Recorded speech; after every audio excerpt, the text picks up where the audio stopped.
Racist cop calls for backup on black driver, then sees the diplomatic plates. The red and blue lights pierced the quiet dusk like a blade. My hands stayed frozen on the steering wheel.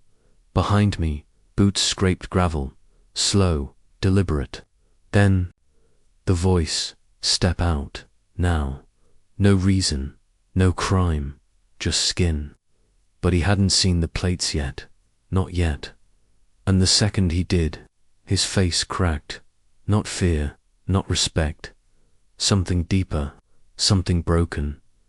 The road was quiet, stretched like a ribbon of heat beneath a burning southern sun. Fields on both sides, long-forgotten crops rustling in the wind. Jeremiah Cole drove with the windows up, air conditioning humming low, jazz murmuring through the speakers like a memory. He wasn't speeding, he wasn't distracted, just driving, just passing through.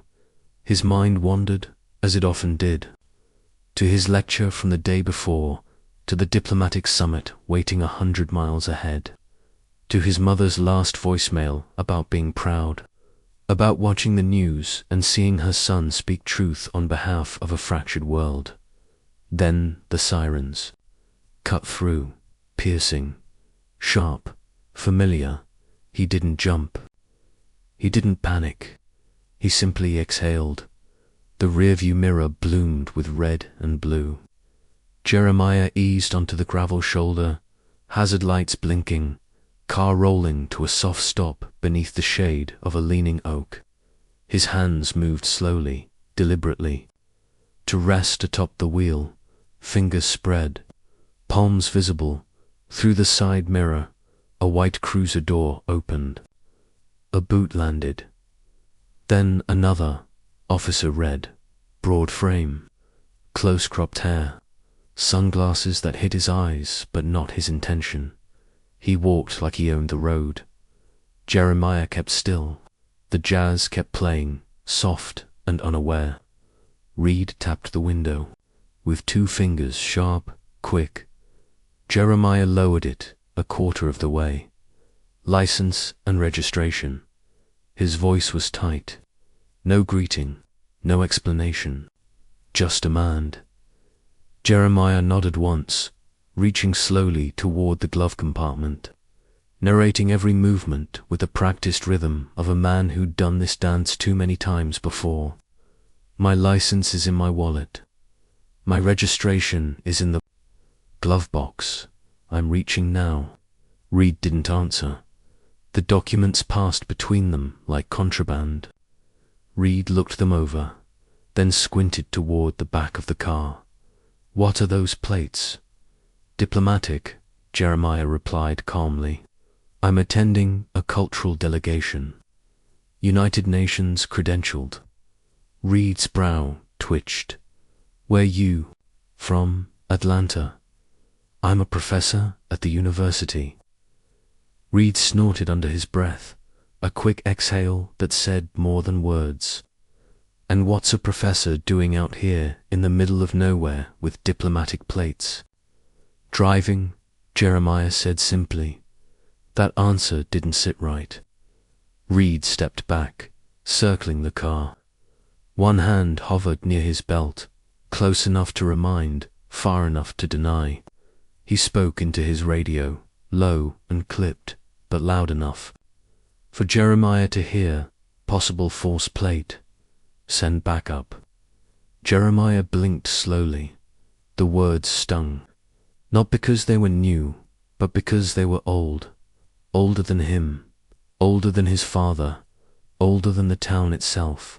Lies masked as suspicion. Fear cloaked as duty. Reed came back around. His fingers tapped the window again, this time with less patience. Step out. Jeremiah didn't move. Officer, I've done nothing wrong. These plates are valid. I can provide the documentation. Step out now. His voice was louder, sharper. The tension curled in the air like smoke. Jeremiah unlocked the door, slowly. The creak of it swinging open sounded like thunder on that quiet road. He stepped out with the weight of history on his shoulders, not just his own, all of it. Reed stepped closer, too close. His breath smelled of burnt coffee and disdain.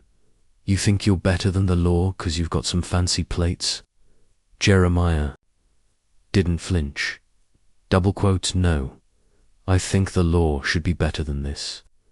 A long silence stretched between them. The cicadas sang louder. The sun kept burning down. A bead of sweat rolled down Jeremiah's temple and disappeared beneath his collar. Reed's radio crackled. Back up en route. 10 minutes out. 10 minutes. 10 minutes for the world to change. 10 minutes for a line to be drawn. Jeremiah looked past the officer to the long road ahead, still open, still waiting. He whispered a prayer, not for safety, but for strength, because this wasn't just a stop. This was a test, and he had already decided he would not fail it. The precinct sat on the edge of town like an old scar, quiet, grey, forgotten by progress, but pulsing with authority. Inside, the fluorescent lights buzzed with a low hum, casting everything in a pale, unnatural glow. Officer Reed walked through. The doors with boots heavy and breath tight, jaw clenched so hard it could snap bone. He didn't speak right away, just tossed his hat on the desk, peeled off his sunglasses, and poured himself a lukewarm coffee that smelled like rust and burnt paper behind him.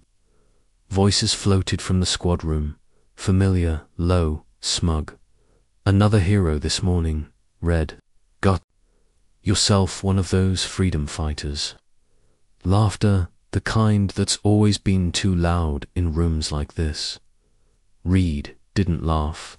He just took a sip, bitter on his tongue, and looked out the window toward the road he came from. That car, those plates, that stare. He wasn't used to being looked at like that, not with fear, but with calm, with knowledge, with defiance wrapped in silence. You pull him, one of the younger officers asked, leaning back in his chair, arms crossed like a challenge.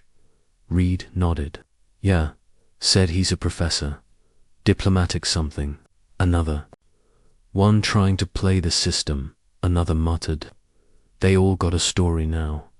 Reed didn't answer, just stared into his coffee like it held more than caffeine. He didn't say he felt something in that moment, something tighten in his chest, something unspoken, like being challenged without words. He remembered being 12, watching his father clench his fists in front of the TV whenever a black face appeared in a suit. They think they're better than us. He'd spit, beer breath thick, forget where they came from. Reed hadn't forgotten. He'd learned that respect was taken, not earned. That power came through tone, stance, control, and Jeremiah Cole had not played by those rules. He gave you attitude.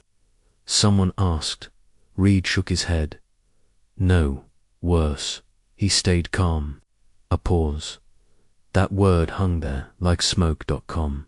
They all understood what he meant. Calm wasn't submission. Calm was dangerous. It meant control. It meant the narrative wasn't theirs. He had those plates, Reed added. Real fancy. But I didn't see any credentials. Another officer leaned in. So you called backup. Reed's jaw tightened. I want eyes on him. In case he runs his mouth. In case it goes sideways. They all nodded, as if that made perfect sense. No one asked if he felt threatened. No one asked if the man had a weapon. No one questioned why Reed felt the need to double down. Because here, in these walls, control wasn't just expected, it was protected. On the corkboard behind them, faded photos of arrests hung like trophies, faces bruised, hands cuffed, eyes downcast. Not one of them smiled. Not one of them stared back the way Jeremiah did. "You know," the sergeant said, finally walking in. Voice, gravel, and tobacco. "These people, they learn the rules just to twist 'em. Talk pretty, flash.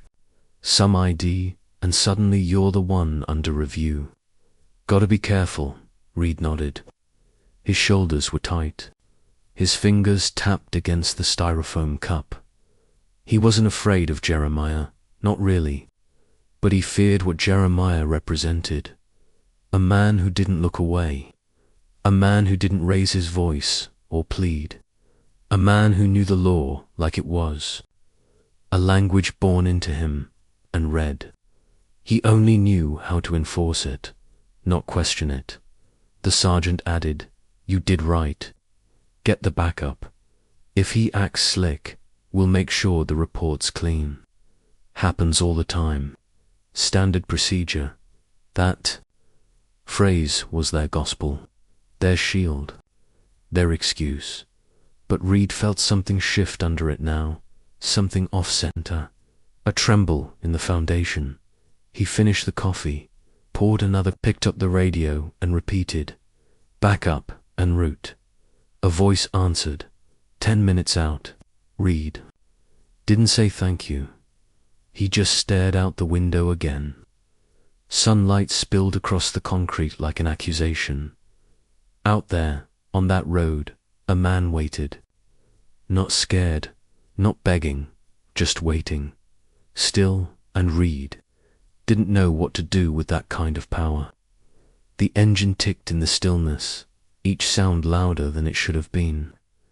The dashboard clock blinked in quiet rhythm, counting time that stretched like thread tight thin, fragile. Jeremiah's hands were back on the wheel.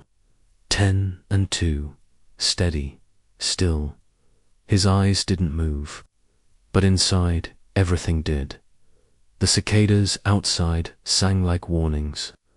Their buzzing had a tempo that felt almost ritual, familiar, like something from a distant childhood summer, except heavier now, louder, like they knew what this was, like they'd seen it all before. He breathed, in slow, out slower. That breath wasn't for calm. It was for remembering. He remembered being 7 years old, standing in the driveway barefoot, while his father leaned over him, voice low, hands firm on his small shoulders. If a cop pulls you over, you stop. You stop like your life depends on it, because it might to keep your hands where they can see them. You smile, even when you don't feel it, and you do not talk back, ever. Jeremiah had nodded, even though he didn't understand it then. But he understood now. The lever of the steering wheel felt warmer under his grip, sun-soaked, but the warmth didn't reach his bones. Not today. He blinked once and saw Jamal's face. Jamal, with the wide laugh and the bigger dreams, shot during a routine stop. Wrong description, they had said. Wrong hoodie, wrong tone, wrong skin. Closed casket. No answers, just grief. They had never asked permission to stay. He hadn't cried at the funeral, not because he didn't feel it, but because he was too afraid to let go in public. Tears made them nervous. Anger made them dangerous. Silence, that was the safest weapon they had. So he sat, just like he was now, silent. The cruiser lights still spun behind him. The gravel still crunched under boots. But Jeremiah didn't turn his head. He knew this wasn't routine. Not anymore. Not with backup called. Not with that look in the officer's eyes. The one that said, "I need to win this." He didn't fear the man. He feared the moment. Moments had a way of rewriting lives in seconds. One wrong movement, one sudden breath, and history could swallow you whole. His phone sat face down in the passenger seat. He had a camera. He could record. But even that felt like a gamble. Even truth, in the wrong context, could be used against you. Another breath, in, out. The silence wasn't emptiness. It was full of memory, of training, of ghosts. His mother's trembling hands lighting candles at a vigil. His father's stiff suit at another courthouse hearing. The news cycles, the hashtags, the white faces on panels debating his worth. All of that rode with him now. In this seat, in this silence, he wasn't alone. Not really. He carried them. All. Jamal, Trayvon, Sandra, his uncle, who still twitched when he heard sirens. His student who couldn't finish her final essay because she was at her brother's hearing. A silent army behind him. And none of them spoke. Because silence was survival. And yet, a small part of him, the part that wrote essays in the margins of injustice, the part that stood at lecterns and said the names they buried, that part whispered something else, that maybe, just maybe, silence was no longer enough.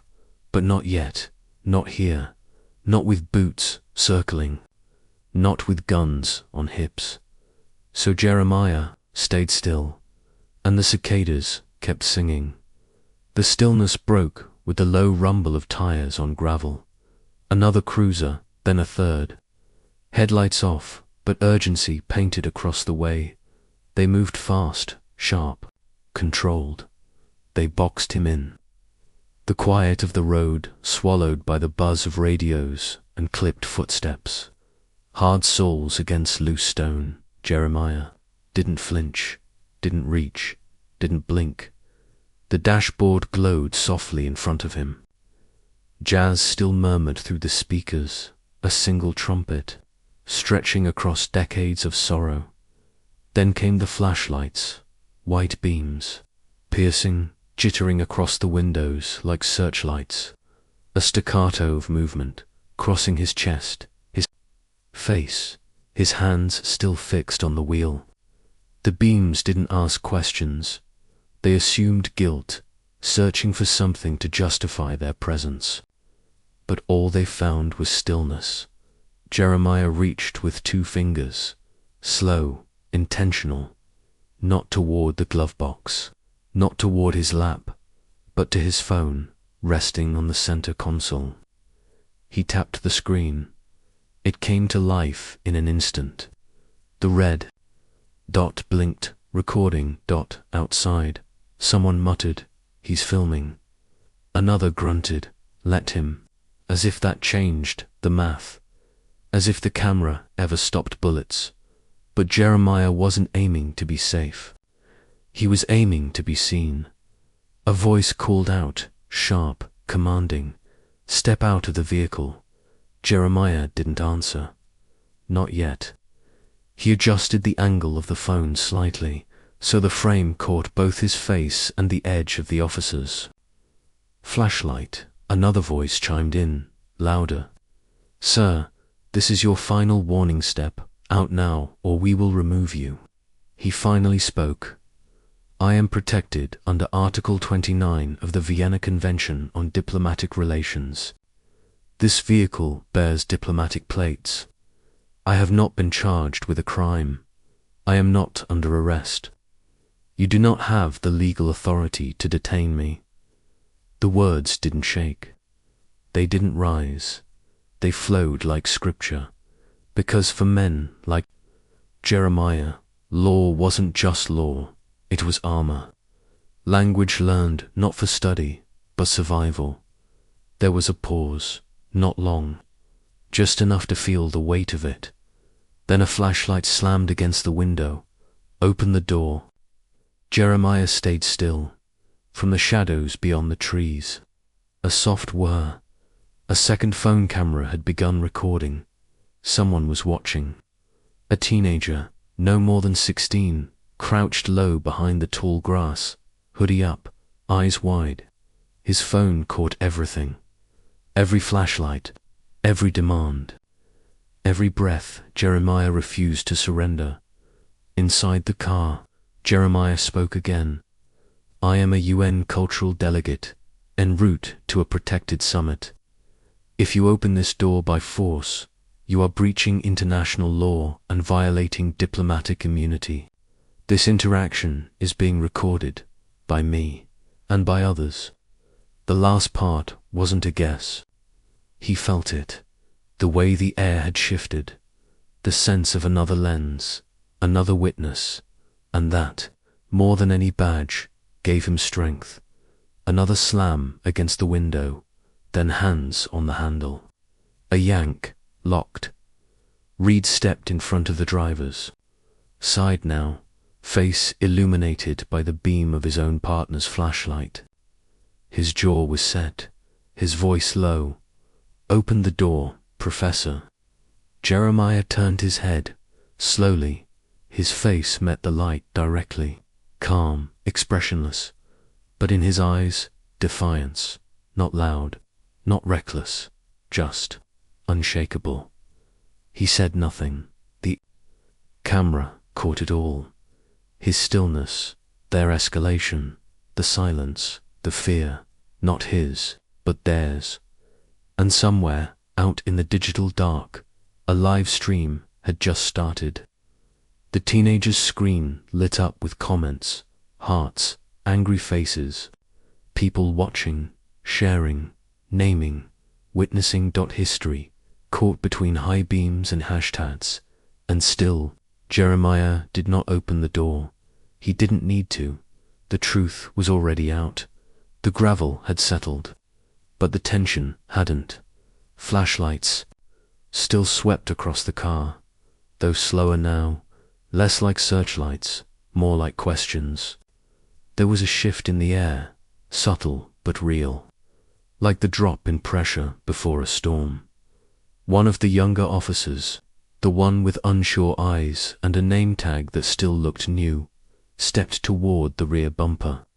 He crouched down, and there they were. The plates, black lettering, white field, the seal gold and unmistakable. Not a vanity plate, not a forgery, not something you could order online. It was official, diplomatic, international, protected by treaties, written in rooms where uniforms like his didn't enter. He stood up, slowly, hesitated. Reed didn't answer.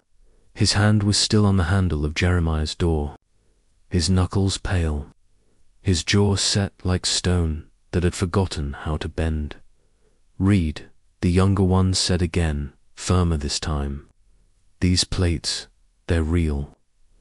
Another officer moved closer, peering at the back of the car. There was a silence, not of peace, but calculation. You could hear it in the way their boots stopped shifting, in the way they looked at each other, waiting to see who'd speak first. Reed finally turned. His voice cracked like dry wood. Faked. The word came too fast, too certain, as if saying it louder made it true. "They do that all the time," he added. "They print M, stick M on, try to scare us into backing off." But no one echoed him this time. No chuckles, no grunts of agreement. The younger officer stepped back. His eyes moved from the plates to Jeremiah, still seated behind the wheel, still recording, still silent. His calm now, louder than any siren. "I don't know, man," the young one muttered. "That looks legit. Real seal. The right numbering. Even the tag's correct format." Reed's mouth tightened. The skin around his eyes twitched. "You want to be the one who lets this guy go. You want to be the one who gets it wrong on tape." The others said nothing.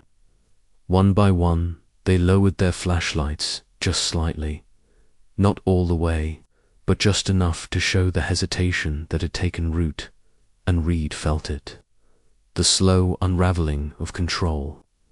The distance beginning to grow, not between them and Jeremiah, but between him and the other officers. Isolation creeping in through the cracks of doubt. Jeremiah finally moved, just his head, slowly, deliberately.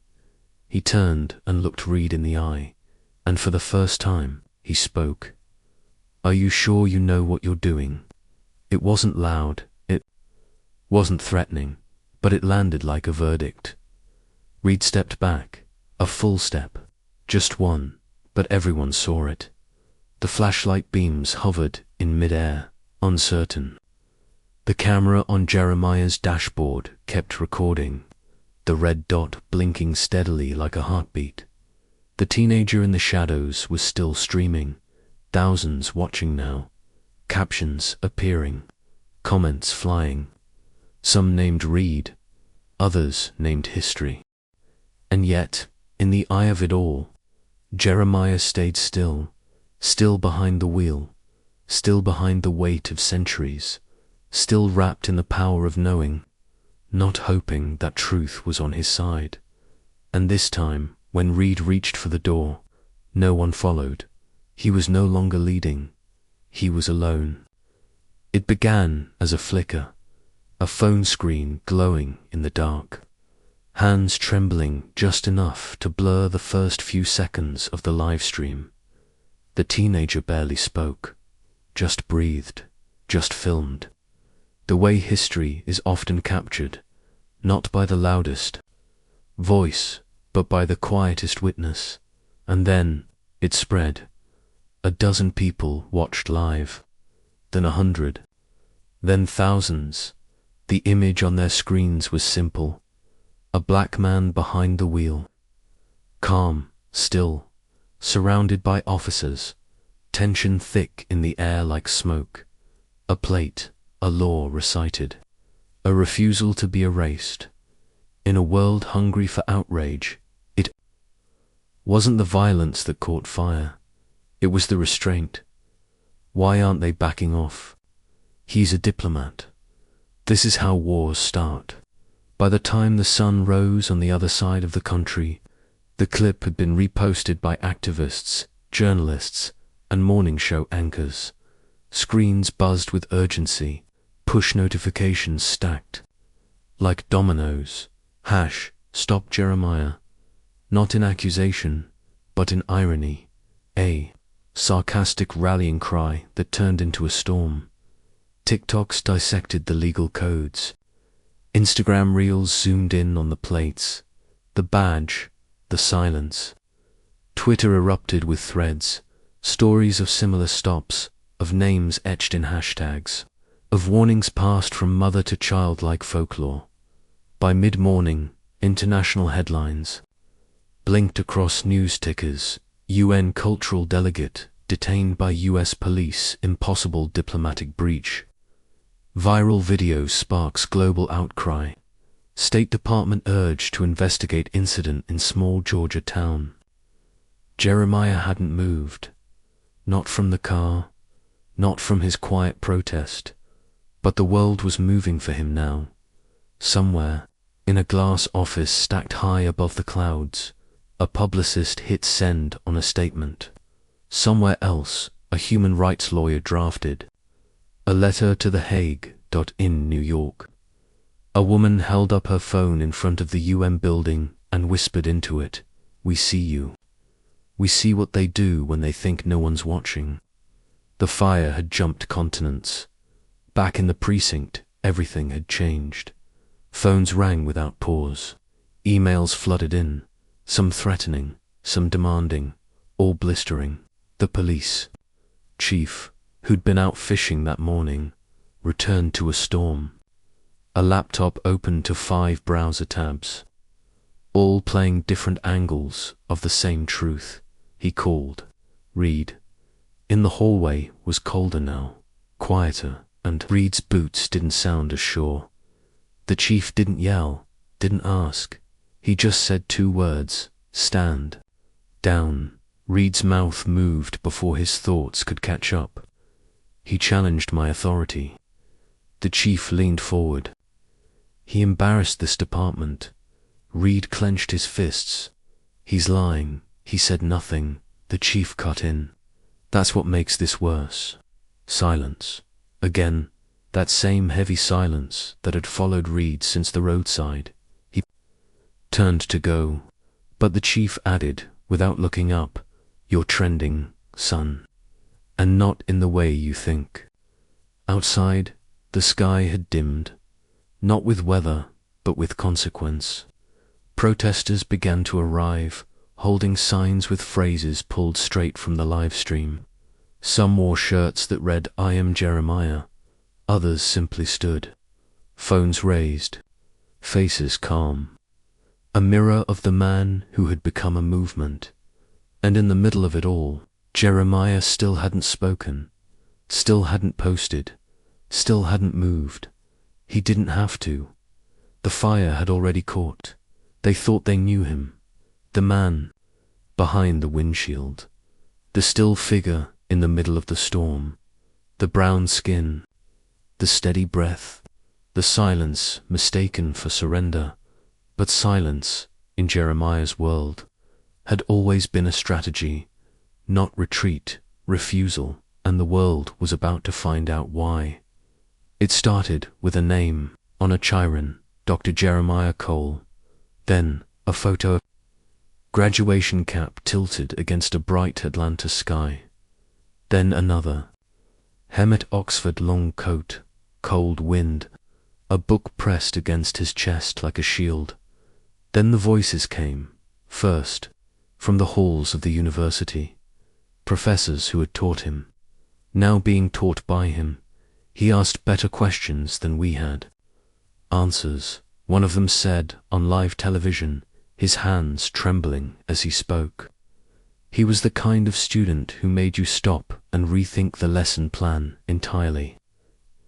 Then a journalist tracked down an old photo from Selma, not from Jeremiah's time, but his mother's, a black woman with fire in her eyes and a bullhorn in her hand, standing on the steps of a courthouse with her son on her hip. That boy was Jeremiah, a son of protest, raised on legacy, raised on warning, raised on truth. His father's voice appeared in a podcast, clip that went viral before the hour was out. Jeremiah was reading Baldwin at 10, memorizing speeches by Fannie Lou Hamer at 12. But what I remember most is how quiet he was, always listening, always watching. He learned early that you don't have to shout to shake a system. And the system was shaking now. Footage surfaced from a TED Talk, Jeremiah standing tall under warm lights, telling a packed audience that justice wasn't a finish line, but a rhythm. That dignity wasn't granted, it was remembered. That silence, in a loud world, was often the most radical sound. People leaned in closer after that. They dug deeper. Rhodes, scholar, cultural liaison to the United Nations, author of a book banned in 3 states, praised by 6 nations, recipient of the Langston Legacy Fellowship, speaker, teacher, son. He wasn't on that road because he was lost. He was on that road because he was sent, not by accident, by purpose. The silence from him wasn't shame. It was a mirror, and slowly, people began to see their reflection in it. Former students posted stories. One wrote, "He once stayed after class to help me process grief, not coursework. He taught history like it lived in our lungs." Another posted, a selfie from years ago, Jeremiah in the background, laughing beneath a canopy of oak trees. The caption read, "He told me my story mattered." And it changed everything. Even those who disagreed with him, old political rivals from campus debates, academics who clashed with his methods, said the same thing in different ways. He was unshakable, not out of arrogance, out of clarity, because what Jeremiah knew, and what the world was finally learning, was this: when your name carries history, when your ancestors bled into the soil that now fears you, you learn to wear silence like armor, not because you're afraid to speak, but because you know the world will listen harder when it has to lean in, and now it was leaning in.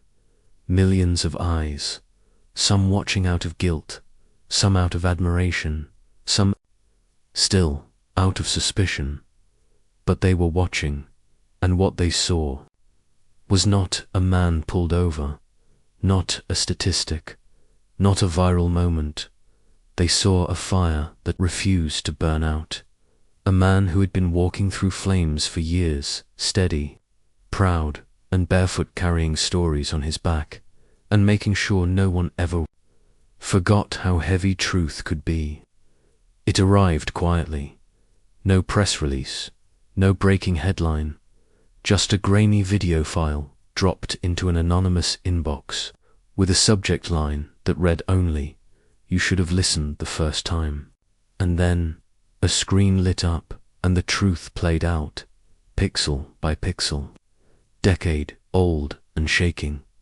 A hot night, a different town, not far from this one, and a cruiser's dashcam, foggy, flickering, but still catching what mattered, a teenage boy, 17, skin too dark for mercy, walking home in a hoodie that would later be described as suspicious.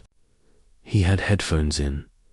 He didn't hear the first shout, didn't register the lights, didn't raise his hands fast enough, and in that blur of motion, fear, command, and noise, he was gone. One shot, one fall, one story rewritten before the body hit the ground. The report read, non-compliant, matched suspect description. Officer acted within protocol. But the footage, the raw, cut footage, told a different story. A slower one, a crueler one where the boy had no weapon, no threat, just the wrong face at the wrong time. And the officer, badge for 178, name, Reed Thomas. The internet didn't need confirmation. They matched the voice, matched the timeline, matched the arrogance that hadn't aged a day. The hashtag changed overnight, from hashtag Stop Jeremiah to hashtag Reed 2006. The past had come calling, and it didn't knock, it kicked the door in. At first, Reed denied it. He called it doctored, misleading, taken out of context. But context is a luxury the truth doesn't need. And this time, the world had receipts. Old complaints surfaced, internal reviews that had quietly disappeared, victims whose names had never made it to court but lived in the margins of silence. Now finally speaking. One woman posted, "He threatened my brother during a stop. Told him he'd end up like the last one if he didn't cooperate. We were 16. We believed him. We still do." Another man uploaded a photo of a bruised cheekbone and a filed report that had never been followed up, and the system, the one that had protected Reed for years, began to creak, not break, not yet, but that sound, slow, groaning, metallic, was unmistakable, the kind of sound that comes right before collapse. Inside the precinct, no one looked red in the eye anymore. The break room fell quiet when he walked in. Calls stopped being returned. The chief stopped defending him in meetings. Whispers filled the gaps. He lied on the report. They buried the footage. How many others? Reed stood in front of his locker one night, staring at his reflection in the scratched metal door.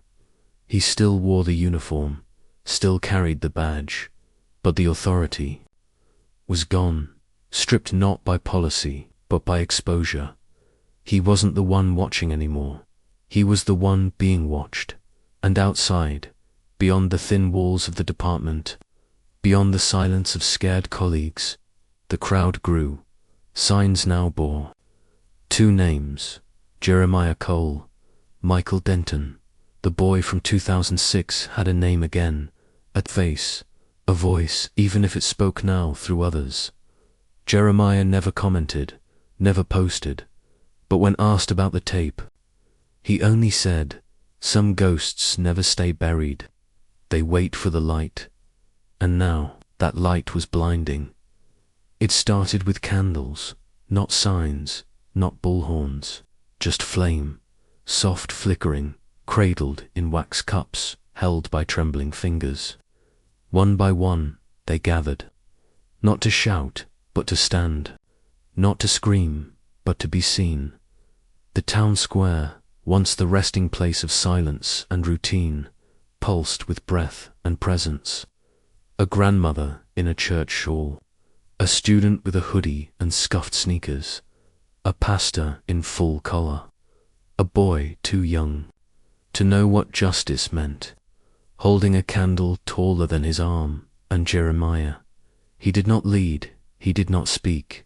He walked somewhere in the middle, a shadow moving through light. He wore no robe, no title pinned to his chest, just his body, his presence, and the silence that had long since grown into power.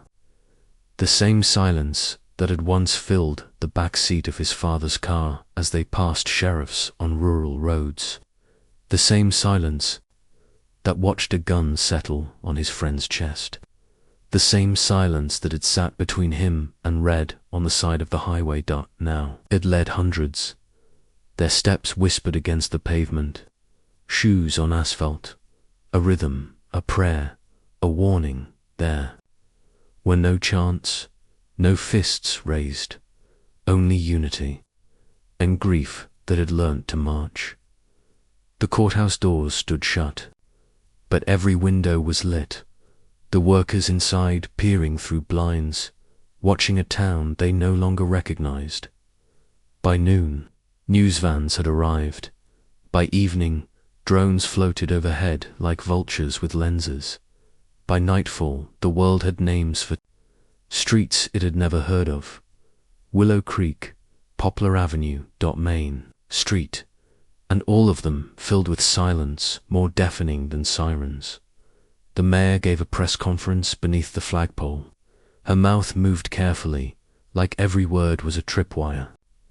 "We respect the right to peaceful demonstration," she said, "but we ask our community to remain calm, respectful, and united." Behind her, the crowd didn't flinch. They didn't need to respond. Their stillness was louder than her microphone that night. The courthouse steps were blanketed with candles. Some bore names: Michael Denton, Sandra Fields, Jeremiah Cole, not in mourning, in resistance. The police stayed back, not by choice, by order. Reed was no longer on patrol. The chief had gone silent. The officers who remained stood with eyes downcast, hands unclenched, because something had shifted, not just outside, inside. This wasn't just a protest, it was a reckoning. A place that had never made the news was now a symbol, and symbols cannot be unseen. The governor, under mounting pressure, released a statement that danced around responsibility. "We are monitoring the situation," he said. "There must be accountability, but also understanding." The town heard neither. At midnight, someone began to play a trumpet from a second-story window. Just a slow, aching version of a change. Is gonna come, no accompaniment, just breath and brass and memory pouring down like rain on the quiet crowd. Jeremiah looked up, and for a moment, just one, he let the sound settle behind his ribs. He still hadn't spoken, but every step he took, every look he returned, every breath he chose to hold, was louder than anything a mic could catch. He walked the edge of the crowd, his shadow brushing against candles that bore the faces of the forgotten, and the people followed, not because he asked, but because he showed them what it meant to stand, without rage, without apology, with truth in every silence. And as the crowd moved forward, step by step, candle by candle, the town once quiet was changed forever, not by fire, not by force, but by the simple, undeniable power of presence. The studio lights were too bright for a man like Reed. They revealed too much. Cracks in the voice, a bead of sweat behind the collar, a stare that tried to be steady, but blinked too often. He sat stiffly in the chair, hands clenched in his lap. Badge pinned to a uniform he wore, like armor that no longer fit. The anchor asked the first question gently. A small-town softness meant to make a man feel safe. Officer Reed, what would you say to those who've questioned your actions that day? He didn't look at her. He looked into the camera. I was just doing my job. That line sat heavy in the room, rehearsed, too, clean, like a defense built for a court that had already moved on without him. I followed procedure. He didn't comply. The situation escalated. The anchor waited, let the silence linger. Reed cleared his throat. I didn't know who he was. The plates weren't familiar. He didn't explain himself, but he had, on camera, with law, with clarity, with dignity. The internet remembered. The nation remembered. The town, even the ones who used to nod at Reed in diners, remembered. He didn't act like a diplomat, Reed said. He acted above us. The anchor raised her brow slightly. Above us. Reed didn't answer. He just exhaled and looked down, and in that second, the uniform looked heavier than before. By the time the interview aired, it had already been clipped, captioned, and dismantled online. I was just doing my job became a meme, a montage, a reminder, because for every Jeremiah who made it home, there were dozens whose names never saw daylight. And then the voices came, real ones, old ones, from the past. Reed thought he had buried beneath paperwork and silence. A retired officer, grey-haired, stoop-shouldered, posted a video from his kitchen table. I rode with Reed back in '09. Saw things I shouldn't have ignored. I stayed quiet too long. Then a woman, mid-40s, former dispatcher, she uploaded a tearful recording. There was a call. Years ago, a young man, he didn't make it. The story red-filed didn't match what I heard through the headset. I should have spoken then. I'm speaking now. And then, his brother, a local carpenter, blue-collar, soft-spoken, interviewed. On his front porch, the wooden floor creaking beneath him. Tom was angry before he was ever a cop. Thought authority meant being feared. Thought if he shouted loud enough, nobody would notice he was scared. He paused, looked off to the side. He stopped coming to family dinners when our niece married a black man. Called it disrespect. That's when I knew something in him had turned hard. The collapse wasn't sudden. It was slow, public, unforgiving. Reed's name was stripped from the precinct's award board. Complaints that had once been resolved internally were re-examined. The DA's office quietly opened a file that had gathered more dust than truth.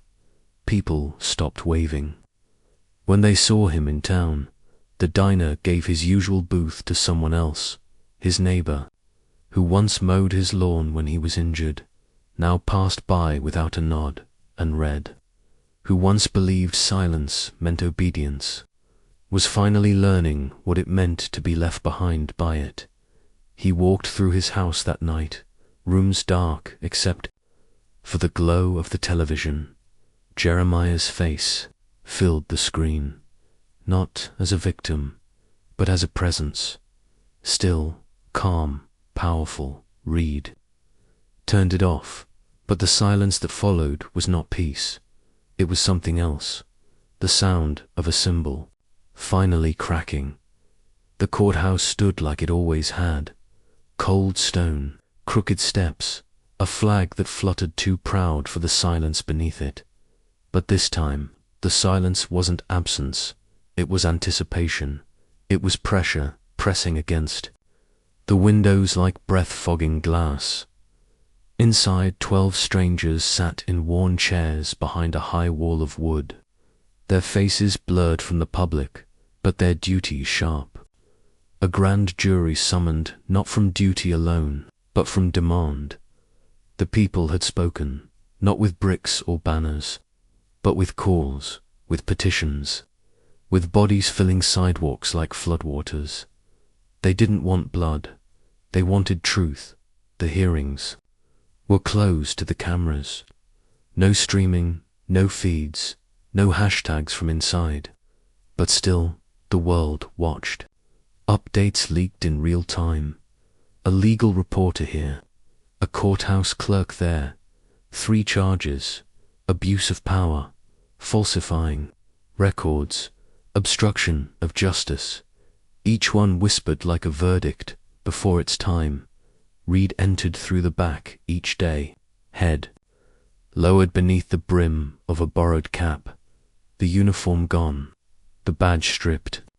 Just a man now, not a symbol, not a protector, just flesh and guilt trying to hide in plain sight.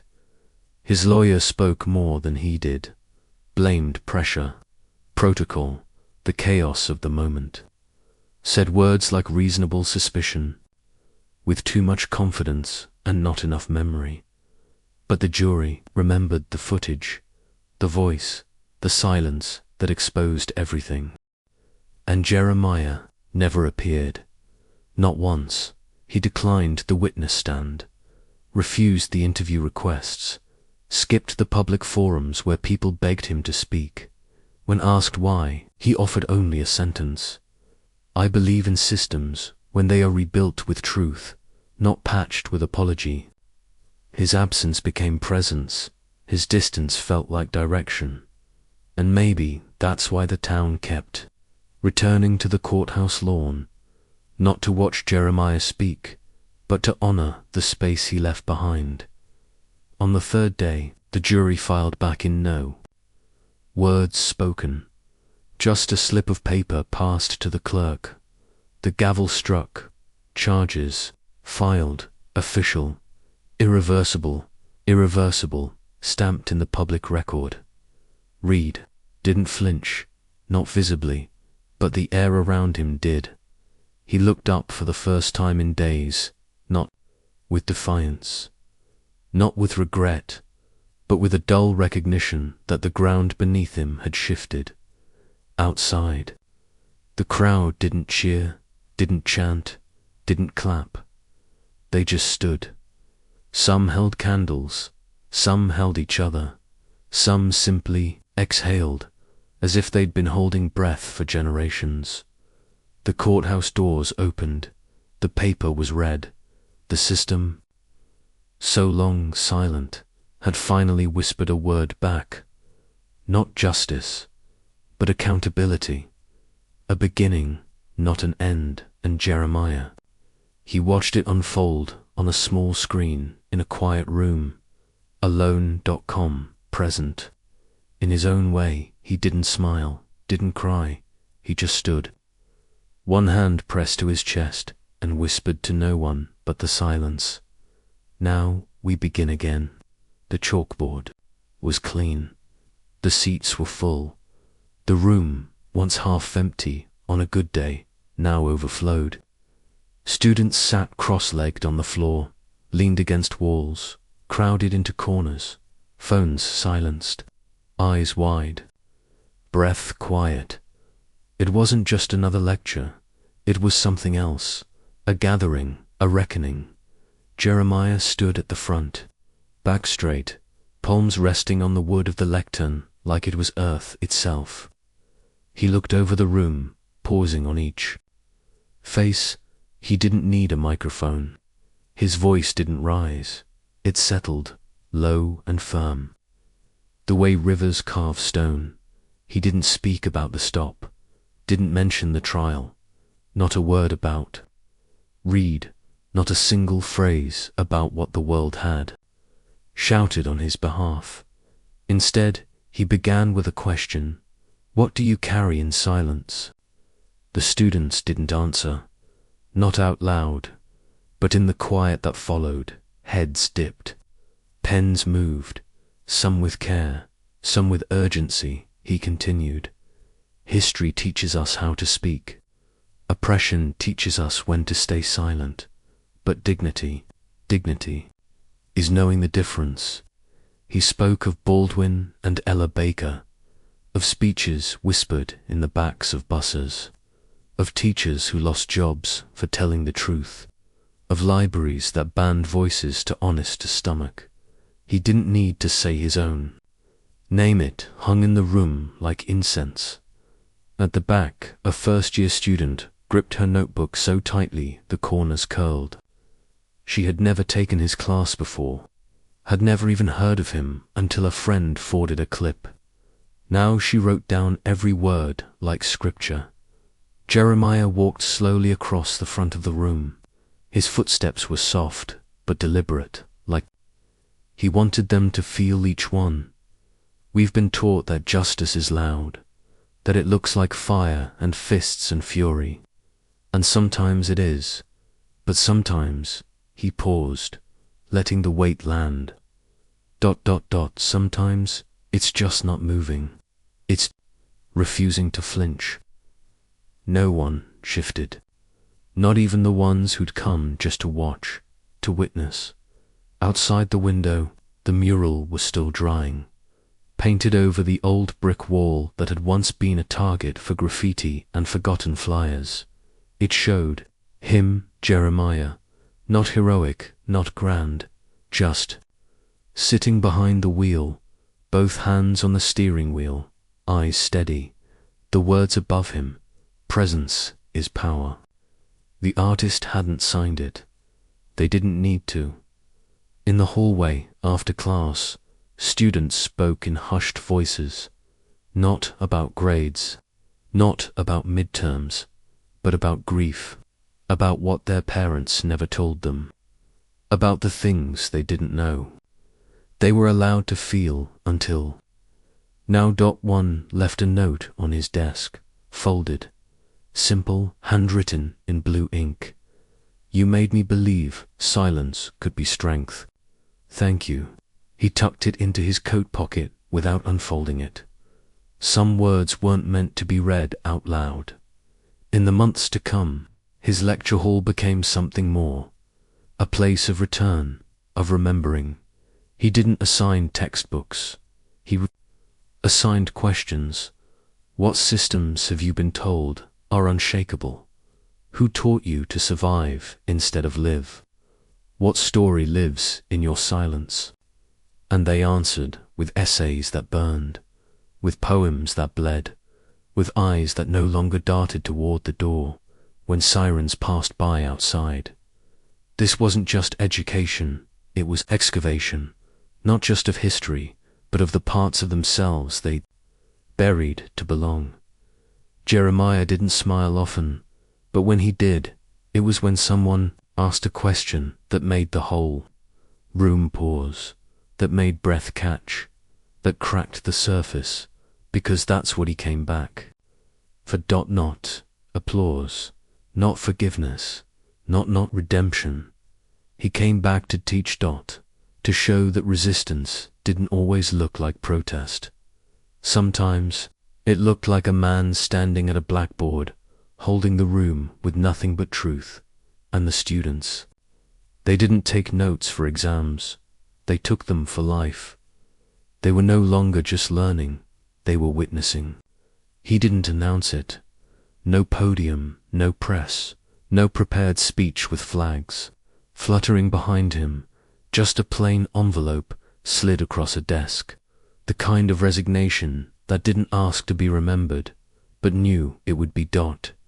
Chief Raymond Dillard had worn the badge for 27 years, longer than some of the protesters, had been alive. He believed in the job, believed in the rules, believed that if you kept things quiet long enough, they would settle. But this didn't settle. It swelled, it echoed. And no matter how many statements he issued, no matter how many ongoing investigations he promised, The silence in the streets thundered louder than the sirens ever did. The department building used to feel like armor now. It felt like glass. Too many windows, too many eyes, too many names etched in hashtags, and sidewalk chalk outside the front steps. Jeremiah hadn't asked for his resignation. No one had, but that's what made it heavier. This wasn't a demand, this was consequence. The slow unraveling of authority when presence speaks louder than orders. The chief left without ceremony, just walked out the back. No salute, no farewell. Caked up just the cold knowledge that he was no longer the one writing the story in his place. Came policies, not overnight, not perfectly, but they came. Body cameras, mandatory. Always on, footage reviewed not by officers, but by civilians trained in equity and law, a community oversight board, diverse, local, empowered, new. Cadets required to complete 40 hours of implicit bias training before touching a badge. Small changes, but heavy because for the people. They were more than paperwork. They were proof that something had cracked, and from that crack, light began to leak through. Outside the department, the mural of Jeremiah had grown. Now it stretched across 2 buildings, his image still silent, still seated, still steady. But behind him, painted hands had begun to appear, holding candles, holding signs, holding each other. The caption beneath it had changed. To now it read, "We saw you. Now you see us." A woman from the town council wiped tears as she read it aloud during a community meeting. "I didn't realize how much we'd forgotten," she whispered. "How much we never saw until someone stood still long enough for us to look." They didn't call it justice. They knew better. They called it a beginning, a slow one, a fragile one, but real. The system had been seen. The veil lifted, and it could never hide again. The sun rises like it always has. Quiet, unapologetic, unapologetic, spilling gold over the road that once bled tension and sirens. Jeremiah singled quotes as car hums beneath him.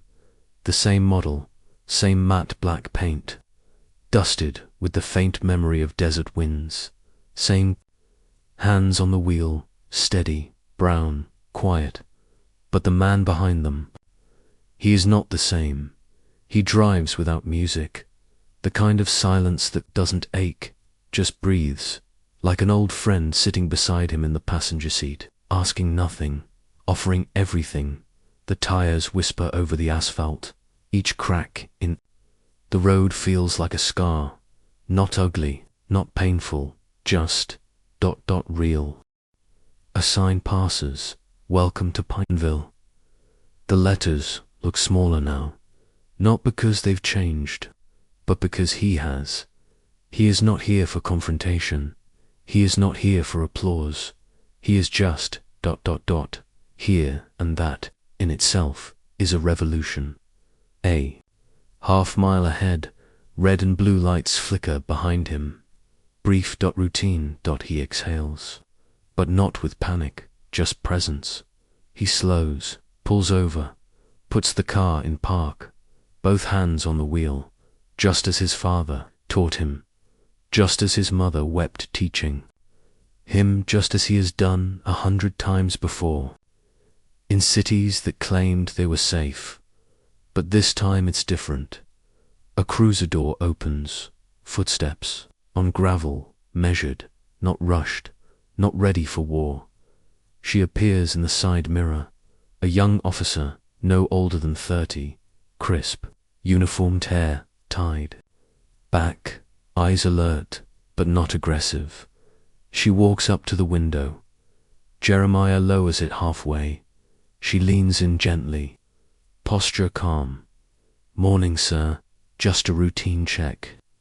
May I see your license and registration? He hands them over. No trembling, no hesitation, just a breath pass between them. She glances at the papers. Then her eyes drift to the license plate. A small frown appears. Not suspicion, recognition. She steps back, looks, again. The plate. Diplomatic, official, protected still. There, still unassuming, still powerful. A pause. The kind that used to hold weight, danger, fear. But now she nods. Returns. The documents. Everything looks good.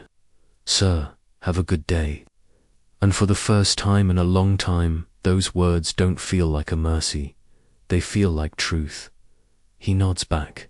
Thank you, officer. No shadows pass between them. No one records it. No one needs to. She walks back to her car, and he drives forward. Not faster, not slower, just steady, as if the road is finally his to claim, not survive. The town falls behind him, and ahead a stretch of earth he's never seen before, unpaved in places, cracked in others, but open.